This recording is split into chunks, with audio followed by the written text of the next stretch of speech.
Captain Rambeau? What the hell are you doing? Entering the jump point perimeter. I'm gonna get you some readings, Fury. What?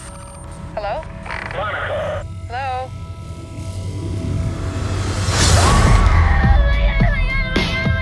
Captain Rambeau?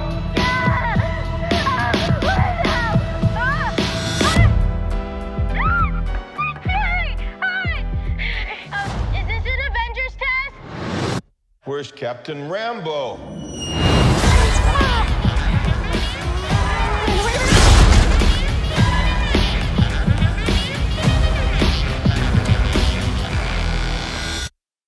Hello everyone, it's your buddy here at Planet Popcorn, and today we've got some amazing news for you about Marvel's upcoming flick, The Marvels. In this video, we're going to dive deep into the new villain's character played by Zoe Ashton and her connections to the comics. We'll also fill you with the backstory of the character she's going to play. And that's not all. We're going to spill the beans on Rocket's appearance, and talk about Captain Marvel and his appearance in movie and the connection of Fantastic Four story arc. I'm the smartest man alive. Oh, Jesus. Oh, that's not good. First off, let's talk about Zoe Ashton, who's making her MCU debut as the villain. She'll be playing opposite of Lead 3, but we're not quite sure who she's portraying just yet. However, we do know that Ashton's character is seriously powerful, as she's shown wielding both Ronan the Accuser's cosmic rod and a Miss Marvel-looking bangle. Rumors are circulating that she's playing L'Oreal, Carol Danvers' half-sister in the comics. L'Oreal is a Kree soldier who eventually rises up to become an Accuser herself, and she only made her first appearance in July 2020. That means Ashton's character is one of the newest to make the leap from page to screen in the MCU's history. Ashton's ties to the Marvel Universe go back even further, as her real-life partner since 2019 is none other than Loki himself. Speaking of the villain, we've got some juicy details on her origins. In the comics, L'Oreal is a soldier who was artificially bred by Kree scientists. She was created from the DNA of two powerful Kree soldiers, one of whom was Marielle. That makes her the half-sister of Captain Marvel, even though fighting came to her naturally, but she actually hated waging conflict. L'Oreal's story takes an interesting turn during the early days of the Kree and Skrull alliance, when she was stationed at Kinau. It's an experimental sanctuary where citizens of the former enemy empires were meant to live together in peace. Unfortunately, the city was destroyed by the Kree-hating human Wastrel, and L'Oreal was the only survivor. When Captain Marvel arrived at the scene, L'Oreal surrendered and accepted her execution despite claiming to be innocent. However, Carol didn't believe her sister was guilty and used the universal weapon to probe her mind. She found out about L'Oreal's parentage, which the latter had kept secret in order to spare Carol to the guilt of killing her own half-sister. Convinced of her innocence, Carol took her to Earth for protection until she found the true culprit. L'Oreal and Carol eventually bonded during a fight against invading Kotati forces, and she even wielded the universal weapon at one point.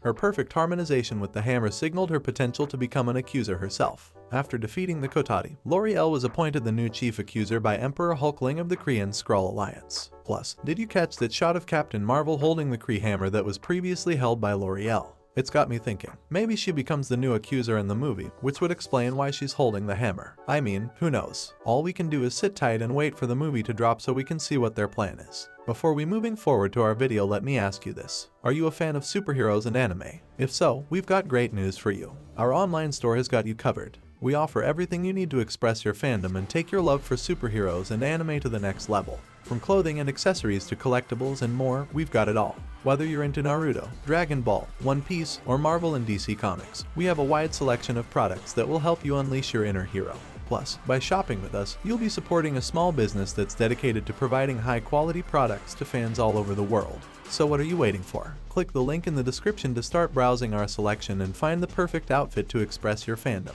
We can't wait to see what you'll choose. And now, take a seat, chill, and let's continue. Moving on to next character, there's some big news that's got all the fans excited. Our favorite feline alien, Goose, is back. I mean, who doesn't love this Skrull intimidating cool cat, filled with tentacle, and it looks like he's got some backup this time. Yes, a whole herd of Flurkin cats are seen in the trailer, so maybe Goose has some friends or even babies. Now, here's something interesting from comic book for you. In the comics, these babies were actually raised by Rocket for a while, when they left in the ship all alone. And that leads us to Guardians of the Galaxy Volume 3. But here's the real question on everyone's mind. Will Rocket be making an appearance in the Marvels and be reunited with his Flurkin friend? Let's just keep our fingers crossed and wait to see what happens. Let's talk about that crazy ending to episode 6 of Ms. Marvels. Kamala Khan and Carol Danvers swapped places out of nowhere, thanks to a mysterious bangle that Kamala inherited from her grandma. and this whole thing they called entanglement, which they used widely in trailer. Fans are now speculating that this bangle may actually be a Kree Nega Band, a powerful bracelet that was first introduced in the comics back in 1969.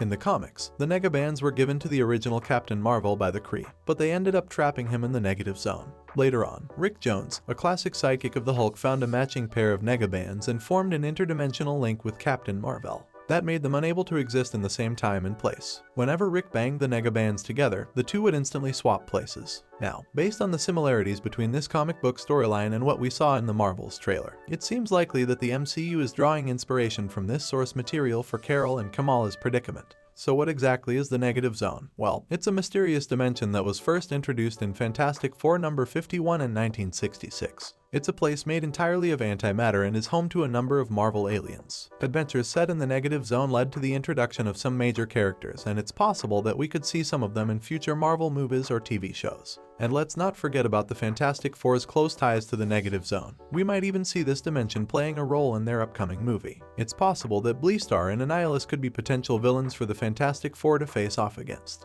It looks like Baek Seo-joon is joining the MCU, and we're all dying to know who he's playing. Some people think he could be Carol Danvers' secret husband, but since his character hasn't been named yet, we're still in the dark. However, there's a strong chance that he will be playing Novar, known as Marvel Boy. Like Carol, he was also a Kree soldier and his ship crashed in New Jersey, where Ms. Marvel also happens to be based. In the Marvels, Captain Marvel will be facing off against a Kree revolutionary, which could very well be Novar. But there's even more evidence to support this theory. The Disney Plus series Secret Invasion is coming out before the Marvels and will delve deeper into the Skrulls, who happens to be Kree's enemies. Novar also played a major role in the comic storyline of the same name, so this could be the perfect opportunity to introduce him to the MCU. Plus, Baek Seo-joon fits the description of the young heartthrob character, so it all adds up. What do you think? Could he be playing Novar in the Marvels? Let me know in the comments below. And that's it for our side, guys. The Marvels is hitting theaters on November 10th and it's going to be epic. We're finally getting to see 3 of our favorite heroes on the big screen together, and 2 of them are making their MCU big screen debut. Plus, the cosmic body swapping plot device is going to keep us on the edge of our seats. It's clear that the cosmic corner of the MCU is expanding in 2023 with Guardians of the Galaxy,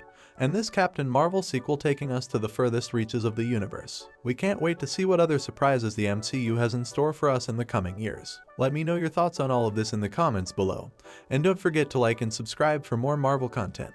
Also, please go and check out our store, link is in the description. Thanks for tuning in and we'll see you in the next one.